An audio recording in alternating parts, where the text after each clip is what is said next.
नमस्कार दर्शक बंधु मु स्नेहा स्वागत करुच्छी आपण मानक आमर भिन्न एक ओडिया न्यूज चैनल को आमको सपोर्ट करने और आपण मानक पाखरे लगातार न्यूज पहुँचापी आम चैनल को लाइक सब्सक्राइब और मतामत कमेंट करंतु। 26 तारीख में आउ एक लघुचाप प्रबल वर्षा पवन नहीं यही सबु जिला अलर्ट जारी।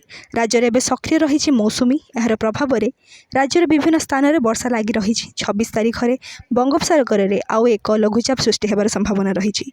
एने शुक्रवार सेप्टेम्बर 19 तारीख में प्रबल अति प्रबल वर्षा नहीं समस्त 15 जिला येलो अलर्ट जारी कर अलर्ट जारी होता जिले में बिजुली घड़घड़ी सह प्रबल वर्षा और 30 ରୁ 40 किलोमीटर बेगर पवन बहिबार संभावना रही। 19 तारीख जाए राज्य में काँ भा वर्षा होबार संभावना रही। 20 तारीख बेलू बंगोपसागर में आउ एक घूर्णिबल सृष्टि होबार संभावना रही। प्रोफेसर सुरेंद्रनाथ पशुपालकों अनुसार आसंता 25 किंबा 26 रे उत्तर बंगोपसागर एवं संलग्न केन्द्रीय बंगोपसागर में एक लघुचाप सृष्टि होबार संभावना रही। यह घनीभूत होई अवपातर रूप नेब जहाँफल 26 रु पाग परिवर्तन